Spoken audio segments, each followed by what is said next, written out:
الحمد لله رب العالمين والصلاة والسلام على سيدنا محمد وعلى آله وصحبه وسلم.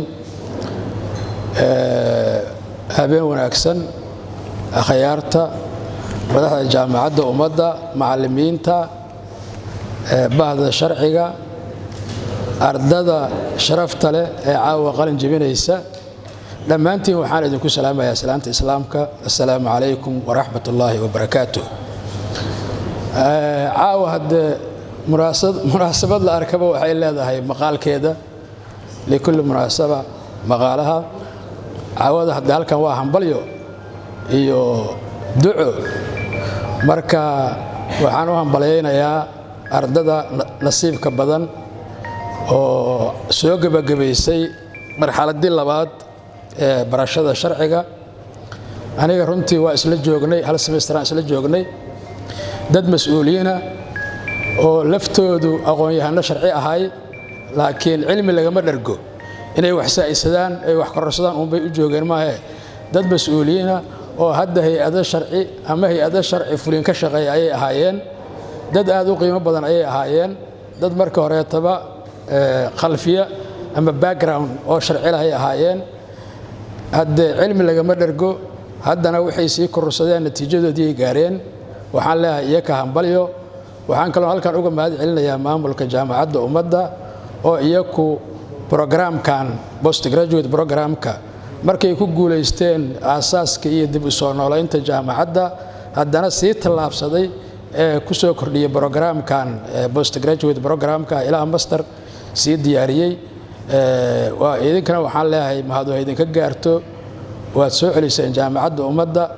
hadde waagii horetay bilaabanaysa postgraduate maba jirinba marka inta asalka heedaaba wax ku sii darteen ardadana waxaan leeyahay hambalyo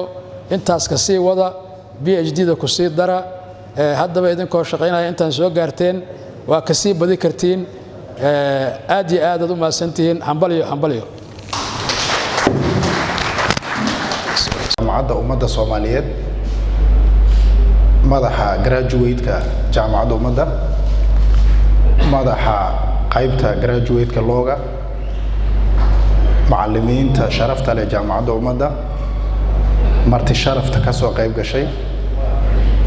oo hadda iigu soo dhoweeyay ii muuqdo abukaate daa'ir carab iyo dhammaan inta kale qof walba mansabka ugu fadhiyo. assalaamu calaykum waraxmatullaahi wabarakaatuh. bacda salaam maanta siduu ustaad shadoor sheegay waa hambalyo iyo duco waqti la soo bilaabay maanta la joogo qalin jabinteedii farxadeedii la joogo anuu dabaaldegayno farxad gaar ay tahay. graduate schoolka muddo adag uu soo maray shaqo adagna waa soo qabtay waxaan u mahad celinayaa mar walba garab taagnaa muddadii aan ka soo shaqaynayay macallimiintana ka mid ahaa maamulkana aan ka ahaa Dr. Maki oo maanta nala fadhiya shaqo adagna la soo qabtay oo mahad celinayaa tiimka hadda joogana la sii wada farxad gaar ay tahay inaan idin soo istaago. inta aanan degin waxaan rabaa commentier in halkan ku daro reer sharci moogtahay waa iska dibadayn markasta iyagu commentier arkayaan moogt there is no society without law. annaga 19 markaan kala cararnay society-geenu waa jiray without law. that means discussion yarna waa soo gelinay waliba intaanan imaanina waxaan dhahnay markayna rag odayaasha aan dhahno meesha carabtu waxa weeye naxwa marka la hadlayo waxba muqaddar ku ay dhigi jireen there is no good society without law aan dhahnay nimanka waxba u qadiran aan dhahno laakiin meeshaas waxay ku fiicnaydaan isla there is no law without society yani sharcigu ma jiri karo haddaan bulsho la helin. sharcigu wuxuu u baahan yahay qof uu qabto iyo qof lagu qabtaba iyo wuxuu kala celiyoba. so there is no law without society lakin there is all the time society without law. jangal looba ha iska ahaato haba la kala maqnaado nidaam yuusan jiri laakiin good society waxa kaliya ku jiri kara waxa waaye with law. marka waxaan leenahay meeshaasna xoogaa waxbaa qadiran aan leenahay saas ha loo qaato haddii ilaahay insha allah aad u mahadsantihiin. shukran alfa shukran insha allah. thank you very much. assalaamu calaykum. ardayda gudoomiyaha ku-xigeenka jaamacadda ummadda Soomaaliyeed iyo maamulka post graduate iyo macallimiinta iyo ardada iyo marti sharafkaba waxaan ku salaamayaa salaanta islaamka waxaan islahaa macallimiinta waaweyn baa la soo hormarinayaa dhalinyarada waa loo dambaysiinayaa marka ma aqaan magacayga lagu khaldamaa umaleynaya meel khaldan galay waxaan hubaa waxaan ka qayb galay ugu yaraan 5-6 idinka horeysay qoladii igu casumaad qurxoonayd waxaan u maleynayaa shaqaalaha dawladda u shaqeeya kuwa lacagta badan baa ku jira baajkan marka ma sha Allah congratulations idinka iskale xafladda waqtigu noo saamixmayo in macallimiintu wada hadlaan ama aan wada hadlaan waana galka ay ka yimid waxaan idin rajaynayaa guul waxaan idin rajaynayaa waxqabad macallimiintu intii yaraydo ay idin bareen 40% ugu badan oo macallinku wax ku bari kara 40 kama badna waxaan idin rajaynayaa 60 kale inaad ku darsataan dadka wax bartaan wax ku qabataan mar haddaad sharci tiraahdeen hadda wadanku wuxuu u qariman yahay waa sharci la'aante waxaan idin rajaynayaa ilaahay inuu idinku guuleeyo inaad wadankan wax badan ku darsataan oo aad wax ka qabataan congratulations mar labaad iyo mar saddexaad assalaamu calaykum waraxmatullaahi wabarakaatuh هذا معلمينتا أرديدا عاو قلنا جبيني سلمان وعليه هاي أنتوا أبنا دوحي هذا الأها والسو شيء مركا إن أرديدا عاو مناسبة دودا مرتدى كنا هاي وعليه هاي هنبليو وحيدين رجينا يا مستقبل ونكسن محل لها ورمر أنت عبرتين وحرجينا هنا وغفايدين دونتين بالشدة دولاين مو هذا المسؤولين. وهريو قدومي حجان كجامعة معلمينتا شرفت له nagala soo qayb galay ardada qalin jabinaysa marti sharafta guud ahaan madaxda laamaha sharciga gobolka Banaadir iyo federaalka intaba waa idin salaamay waxaan idinku salaamay salaanta islaamka assalaamu calaykum waraxmatullaahi wabarakaatuh طبعا waxa ugu muhiimsan oo ay tahay in lagu bilaabo waa hambaliyada baajkan qalin jabiyay baajkii 8aad dibloomada sare ee qaanuunka jaamacadda ummadda aad iyo aad ayaan idinku hambaliyaynayaa runtii in aad targetkiina gaarteen koobaad sidoo kale waxaan rajaynayaa runtii maadaama jaamacaddu ay ku dadaalayso inay hormariso qaybaha lowga in aad weli naga warqabtaan haddii Ilaahay idmo oo tala iyo tusaale iyo wixii maaragtay aad aragteenba aan inala wadaagtiin haddii Ilaahay idmo runtii baajkan inta ay jaamacadda joogeen waxay ahaayeen dad active ah oo ka muuqday jaamacadda hadday tala tahay iyo hadday tusaale tahay iyo hadday activity tahay intaba aad iyo aad ugu mahadsantihiin arrintaasi inta idinka dambaysana tusaale ayaad u tihiin waan idin mahadcelinayaa mar labaad iyo mar saddexaad وانا اذن همبليينيا السلام عليكم ورحمه الله وبركاته. المرسلين سيدنا محمد وعلى اله وصحبه اجمعين ما بعد. مدحدا halkan fadhido oo madaxda jaamacadda ummadda macallimiinta ardayda garsoorayaasha in ayaga laga bilaabo eeday marti sharafka kale waxaan ugu salaamaa salaanta islaamka assalaamu calaykum waraxmatullaahi wabarakaatuh.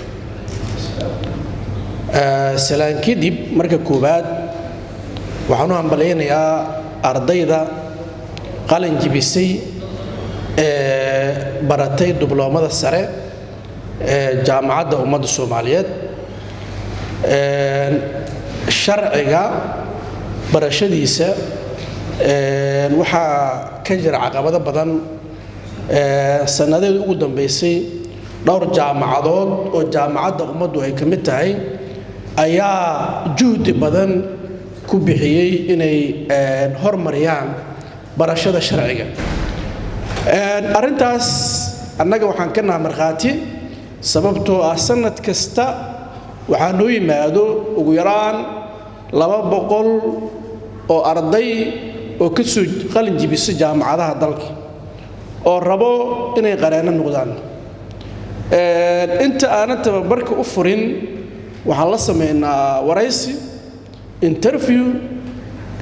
maadooyinka ay soo qaateen iyo tayadooda iyo sidoo kale maadooyinka ku qoran shahaadooyinkooda si muxuu ahaa qoto dheer ayaan u qiimeynaa marka jaamacadda ummaddu waxay ka mid tahay dhowrka jaamacadood ee farakutiriska ee kaalin mug leh ee kaga jiro horumarinta iyo waxbarashada sharciga marka jaamacadda waa u hambalyeynaa iyadana waxaan rajaynaynaa inay halkaas ka sii wadaan baridda sharciga barashada sharciga sida aan ogsoonahay Soomaaliya marka la joogo dad badan oo kamid ah dibadii wax ku soo barteen dad badan oo kamidana waxay ku barteen wadanka gudihiisa jaamacadaha wadanka gudihiisa wax ku dhigo waxay dhigi jireen sharciyo dal shisheeya ayaa la dhigi jiray iyo buugaag dal shisheeya oo laga yaabo inaanay waafaqaynin xeerarkeena jaamacadda ummaddu waxay ka mid tahay jaamacadaha farakutiriska ah ee xeerarkeena inay dhigaan dadaal ku bixiyay marka taasna waxa waaye waa arrin kale oo tilmaamayso jaamacaddu inay ku socoto wada sax ay ku socoto marka waxaan rajaynaynaa in halkaas ka sii wadaan ardayda qalin jibisay qofka hadduu wax barto gaar ahaan oo sharciga barto waxaa fuulaayo waajibaad aan saarnayn dadka kale dalkeenna wuxuu u baahan yahay wacyigelin in dadka la wacyigeliyo wuxuu u baahan yahay in dadka wax la baro wuxuu u baahan yahay in tilmaamooyin iyo tusaalooyin la siiyo dawladda dadweynaha iyo dhammaan bulshada qaybaheeda kala duwan qofku markuu sharciga barto dadka kale waa ka duwan yahay waxaan rajaynaynaa waajibkaas saaran ardayda inay gutaan ayagana annaga qareennada waa garab istaagaynaa dadka soo qalin jibiyey waxaan u ballan qaadaynaa inaan soo dhaweyno si fiican u soo dhaweyno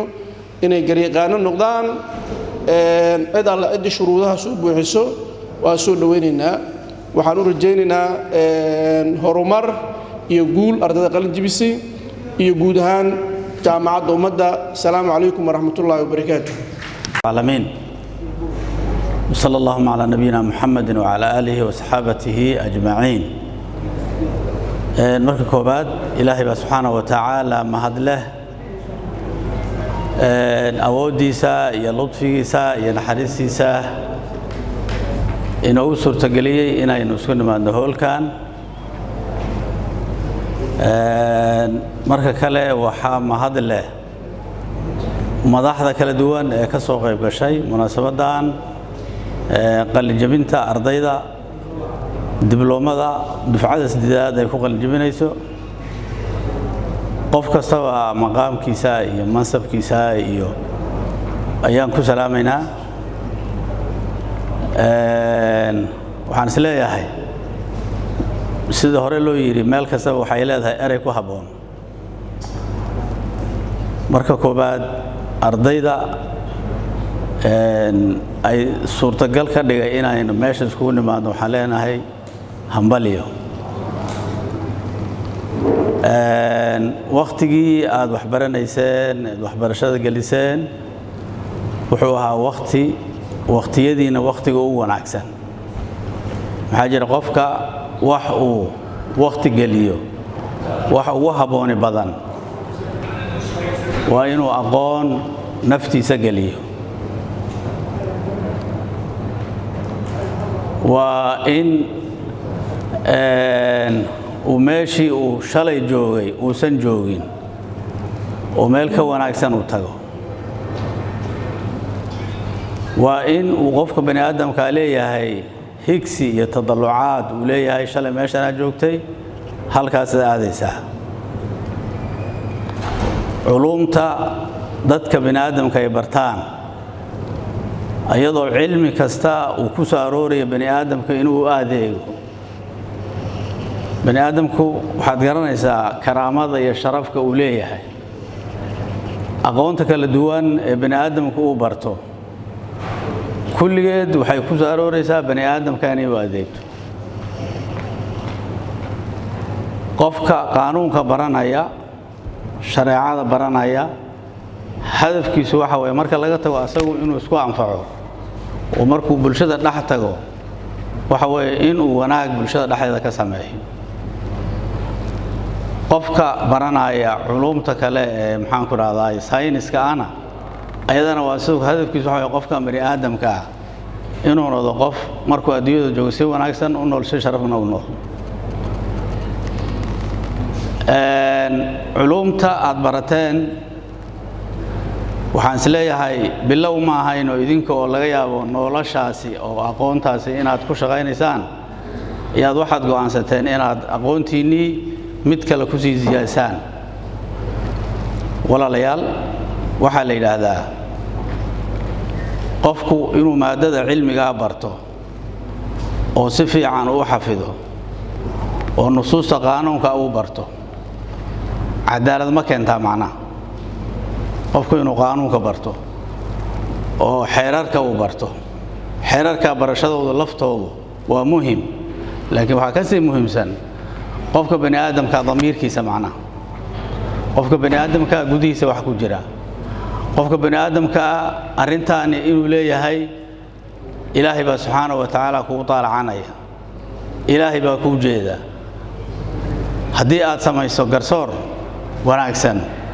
waxaad noqonaysaa qof ajri iyo wanaag helay bulshada dhexdeedana ammaan iyo wanaag ku mudan waa ogtihiin oo dad muslimiin aan nahay nabigu wuxuu yidhi calayhi salaatu wasalaam min baabi tadkiir dadka garsoorka ah waa 3 qof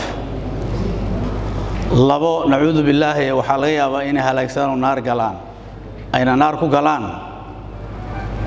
garti loo keenay baynan maxaan ku raadayay dhaxda ka istaageen mid waxa uu garanayaa si fiican buu garanayaa wuu og yahay waxa jira laakiin naftiisa baa ka qaalib noqotay oo naftiisa baa meel kale u ku xaysay laakiin waxa dhabta uu garanayaa macnaha kaas waa haawiye way halkaas u aaday mid asaga waa lax dhukan coliya baar moog wax meesha laga sheegayo iyo garsoorka iyo waxa jira iyo nusuusta waxba ka garan maayo laakiin si umbo meesha ku yimid sax kaas asagana waa saas ka ugu roon ee badbaadaya ee jannada galaya waxa waaye waa qof garanaya waxaan sida yihiina wax uu waday ugu xukumaya sida yihiina wax uu xukumaya marka waxaan isleeyahay baahida dhabta ah ee saxda ah waa cilmiga aad barateen in insha Allah taala bulshada aan u adeegno hal aayad ayaan ku soo gabagabeynayaa oo khudbada imaamku markasta uu akhriyo macnaha imaam kasta oo khudbaynayo wuxuu yidhi inna allaha ya'muru bil adli wal ihsan wa ita'i dhil qurba wa yanha 'anil fahsha'i wal munkari wal baghi ya'idukum la'allakum tadhakkarun ayadaasi marka aynu milicsana maxaa ka soo baxaya 3 arrimood bulshada way dhisaan 3 arrimoodna bulshada way burburiyaan 3 arrimood bulshada dhisay waxa weeye in allaha ya'muru bil adli bulshada waxa dhisa cadaalad adiga naftaada inaad garsoor u samayso oo inaad doonta aad og tahay wax ka soo ku sameeyay garsoor u samayso macnaha carruurtaada ka bilow meel kasta ka bilow garsoorku ma aha wax markaad meel joogto kaliya ma ahaan ee wax kasta inaad garsoor samayso la raba macnaha wal ihsan qofku markasta markuu inuu wanaag sameeyana bulshada waa dhisaan bani aadamkan keligii ma aha bani aadamkan qaraabo leeyahay wa itaayidil qurba dadka adiga ehelka kula ah ee qaraabada kula ah inaad ka warqabtana janna lagu galaa bulshada waa dhisayaan macnaha maxaa jira dadku ma sinna dadku markay hal dad yihiin dad waa dad laga yaabo hogaamiye leeyihiin marka hadaad hogaamiye tahay oo fiican tahay wanaagaas wax badan waa inuu ka muuqdo dadka aad maxaan ku raadayay aad deegaanka isla tihiin saddexna bulshada way burburiyaan wayana 'anil fahshaa xumaantu bulshada waa burburisaa munkarkana bulshada waa bulbulisaa gardaradana bulshada way burburisaa macnaha marka walaalayaal waxaan idin rajaynaynaa mustaqbal wanaagsan iyo khayr wanaagsan qodobka kale hadda waxaad yani joogtaan marxala ama heer aqoonta heerarkeeda ka mid ah waxaan idin leenahay oo idin rajaynaynaa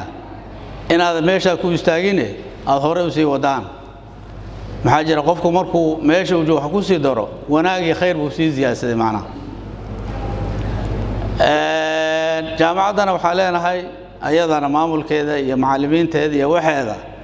yani wanaag baa bilowdeen wanaaggaas hadda sibuu ku bilowday waxaa laga yaabaa waxyaabaha aan isweydiinay waxaa ka mid ah yani hadda dhismaha oo dadkaani odayaasha ah oo bulshada labeenteeda ah oon dareemayno inay yihiin bulshada dad macno dhexdeeda ku leh meeshay wax ku bartaan marka la fiiriyo marka qaarkood waxay isdhahaysaa show sidan waa laga fiicnaa laakiin duruuftaa keentay macnaha waxa haddaan la wada heli karayna waxa la hayaa lagu shaqaystaa macnaha haddaan waagii dhihi lahayn markii la bilaabayay war aanu kuliyadaani waa kuliyad oo maxaan ku dhahdaa ay undergraduate ka soo wata takhasusad aan dhismo fiican u samayno aan kan samayno aan sidan yeelo haddii intaani khayrkaana mayna heleen macnaha mayna heleen marka jaamacaddana madaxdeeda waxaan leenahay oo aniga ka mid ah hadda jooga in waxa la hayo service-ka la hayo horey loo waajiyo la sii qurxiyo insha Allah ta'ala ayaan ku talagalaynaa waxaana weeye waxaan waxayna wada dhaxeeyo waay qof kastaba inuu wixii tala ah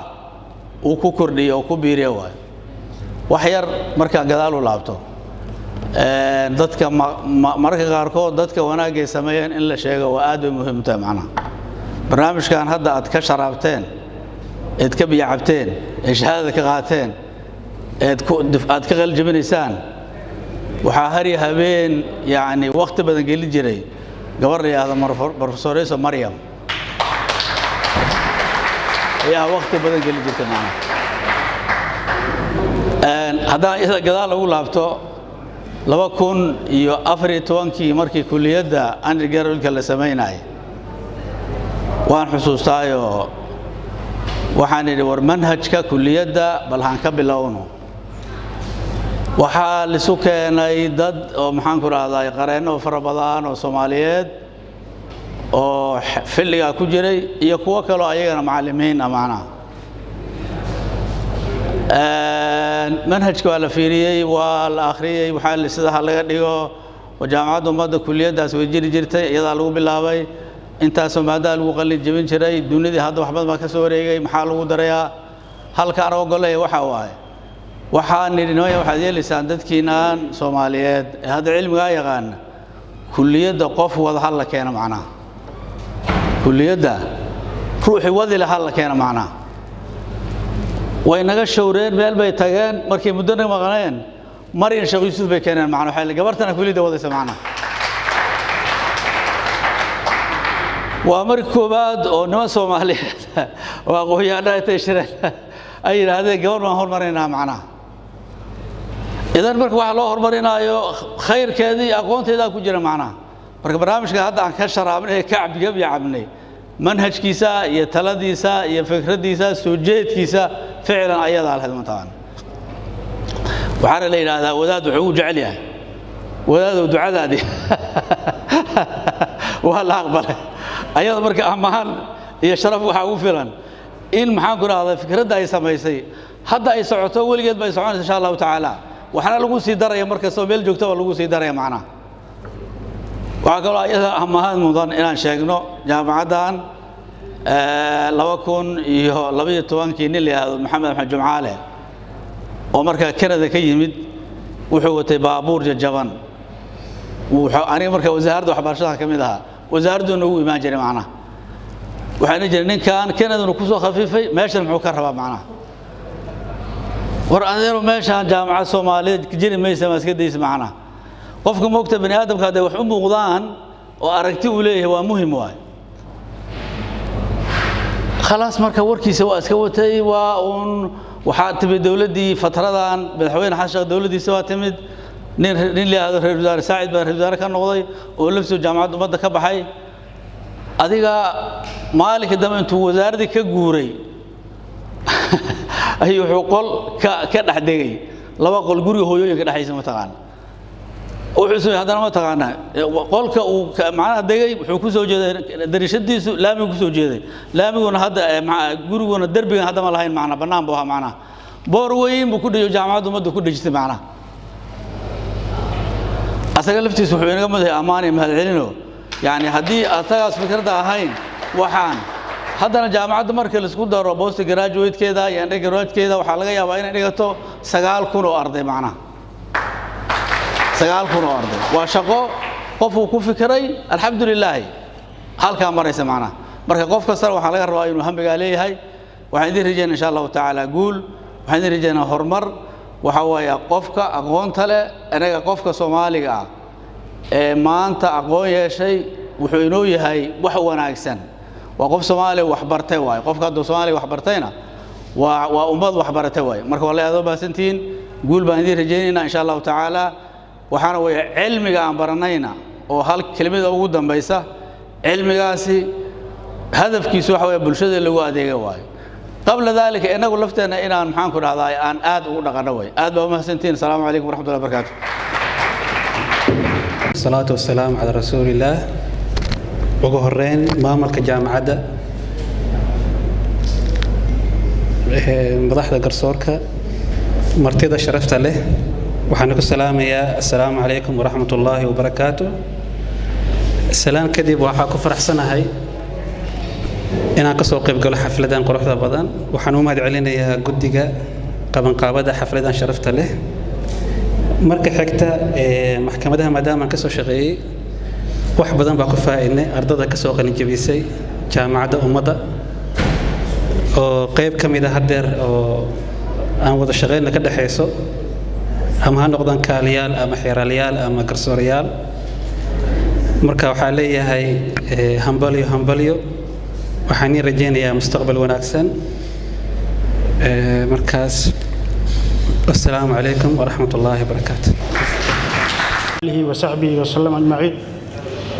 ama ba'd kaamirada horteeda iyo markaan maryaha cadwata iskuma fiicnin laakiin bal waa baroobayn ugu horeyn maamulka jaamacadda gaar ahaan qaybta qaanuunka ee aan caawa farxadda iyo cilmigeena siin halkaan u fadhino macallimiintii waxna soo bartay iyo kuwa la midka ah halkaan fadhiya bahda garsoorka xubnaha ka socdo xafiiska qareennada dhammaan ka soo qaybgalayaasha waxaan ku salaamayaa salaanta islaamka assalaamu alaykum warahmatullahi wabarakatuh بعد السلام runtii waxay noo tahay farxad weyn inaan soo gaarno halkaan caawa farxaddaas oo ay sabab u ahaayeen maamulka jaamacadda iyo macallimiinta na siiyey cilmiga aadka qaaliga u ah waxaan runtii ugu mahad celinaynaa si kal ah xaqiiqatan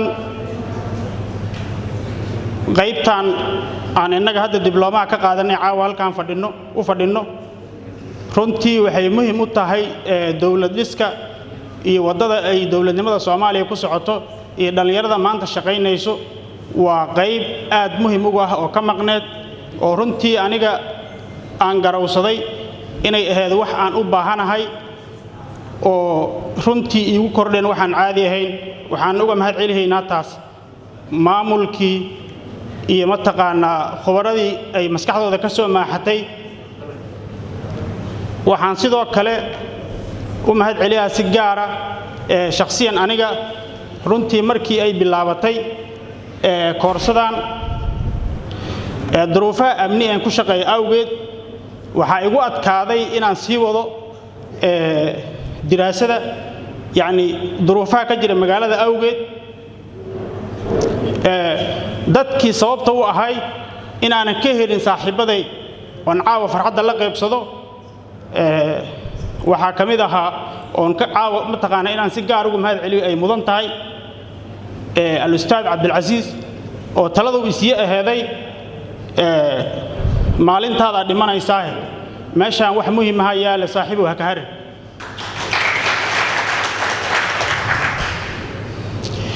sidoo kale waxaan si gaar ugu mahad celiyaa inaan caawa saaxiibada yalkan la soo gaaro Xuseen Cadde oo hadda nala joogo oo ardada kamid ahaa oo si gaar ah ii caawinayay intii ay koorsada ka dhamaanaysay iyo Master Xasan Xuseen Cabdullaahi oo isagana ahay dadkii aad ii caawiyay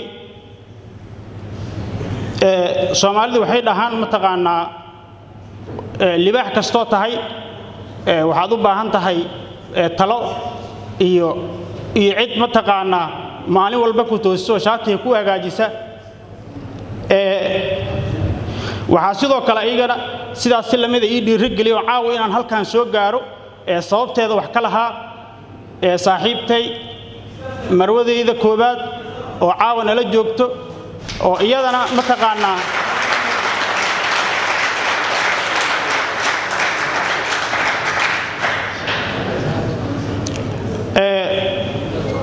hadee ninka odayaha garanaye haddii xaajiyadu albaabada ka xiratay kula dagaasho xaalka ku hagaagi waayo wadadii lagu faraad maraysa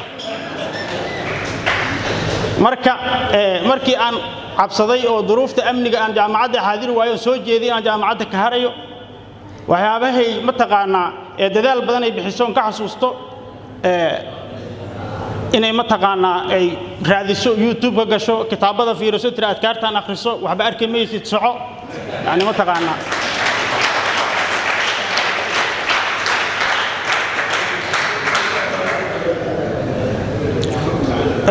waxaan u mahad celiyaa Allah subhanahu wa ta'ala oo xafladan iyo munaasabadan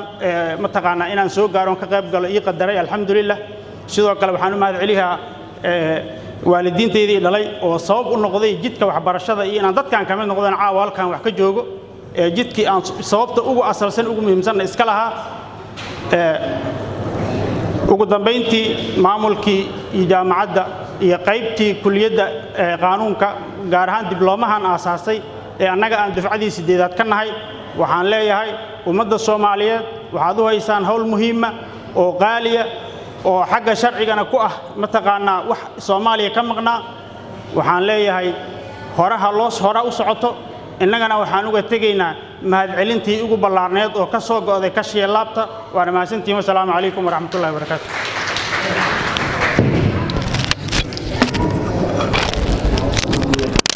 waan u malaynayo dadka inay ka duwan yihiin kulliyadan aanu dhiganaynay macallimiintii ka shaqeynayay maxaa la waxna baraysay waxaan u malaynayaa macallimiintaas haddii maskaxdooda iyo fikirkooda iyo aragtidooda Soomaalidu qaadato inaynu dawlad fiican noqonayn waayo duruufaha ay ku shaqeynayeen maxaa la mushaharka ay meesha ka qaadanayeen aan u qalmin iyo waqtiga ay bixiyeen iyo juhdiga ay bixiyeen aad bay ugu amaanan yihiin waxaan oran karaa dadkooda ay wax gashadeen waxayna isugu dhabar jabiyeen oo dhalinyaradan ama dadkan ardaydan wax u barayaan in wadanku isbedelo oo wadan sharcigu sareeyo uu noqdo taa markaan ka baxo buugan baan doonayaa inaan yar ka iraado buugan waxa qoray nin Talyaani ah Soomaaliya joogay 1957 ilaa 1969 buugan waxa keenay professorkii noo dhigay constitution-ka ee la oran jiray Cabdulqaadir waxa aan nala joogay buugga kan isagoo nuqul English buu noo keenay 2 koobi wax ka soo akhrista buu yiri markii aanu akhrinayna wuxuu noqday buug aad anfac weyn u leh waa buug ka sheekeynaya 9 sanadood ee dawladda Soomaaliyeed ee doorashada ku fadhiday iyo integration ama isdhexgelintii shuruucdii midayntii waayo wadanku 2 qaybood buu asaad la kala u socotaa si aad u ogtihiin qayb Ingiriisku gumaysto iyo qayb Talyaanigu gumaysto labadooda sharci oo common law iyo civil law ayay ku kala dhaqmayeen labada sharci ee kale ah custom law ama sharciga xeer dhaqanka iyo shariica lawgana Soomaalidu way ka midaysnayd wadda Soomaalidu waa dad mid kaliya ah xagga dhaqanka sharciga dhaqanka Soomaalidu iskaga mid buu ahaa shariica lawna de waa dad wada muslimiinoo way ka sinaayeen marka sidii la isu dhexgeliyay ayaa meesha buugu ka sheekeynaya maada kasta oo macallimiintu noo dhigtay way ku jirtaa meesha ha u kala badnaato buuga sida aragteen waxa ku yaala dubihi wuxuu ka sheekaynayaa baarlamaanka oo idinka arko baarlamaanku chairmankoodu wuxuu leeyahay dubahaas maxkamaduhu waxay leeyihiin dubahaas buluuga ku sawiran iyo baduna waa maadooyinkii uu xusay mid ka mid ah oo maadada la yiraahdo maxaa la yiraahdaa sharciga badaha ayaan sawirkiisa ka qaadan maadooyinkii macallimiintu noo dhigan oo dhan baa ku jira wuxuu ka sheekaynayaa sidii 9 sanadood sharcigu u sareeyay waxa aad la yaab u leh maxkamadda sare awoodda ay lahayd iyo siday u burinaysay qaraaro badan oo dawladda ka soo baxa marka waxaan u maleynayaa markaad akhridaan labadii nuqulba waa ku jiraan inaad feedback insha Allah ta'ala ka keentaan waana baajkan wax qabadkiisii u horeeyay ardayda dhiganaysay ay soo gudbiyaan oo ay ummadda Soomaaliyeed ugu talagaleen waxaan u maleynayaa hadda kuwan baarlamaanka fadhiya ay akhristaan inay baarlamaankaas waxaan idin sheegayaa dawladdii kacaanku ee askartii wax weyn bay khalad buugaad ka arki doontaan haddaanay inoo iman maanta dawlad macnale baynu ahaan lahayn waayo sharcigaa sarreeyey sharciga ayaa wax walba ka sarreeyey marka buuguna saas weeye inaad akhridaan baan jecel lahay inaad wixii maartay in laga saxo aad noo sheegtaan insha Allah ta'ala waxaan u mahad celinayaa professor Abdul Qadir oo buugga keenay in la daabacana amray oo ka shaqeeyay marka wax weyn buu tarayaa buuggaas dadka Soomaaliyeed wixii ka dhimanna insha Allah macallimiinta kaabi doonta assalaamu calaykum waraxmatullaahi wa barakaatuh cashana waan leenahay marka بعدين نصور بنجلي دونا وحن في ليا يعني وقت جاي نعشرين لا انتهاي أدبد وما تنتهي وقت كفرها بدني هذا نسيسين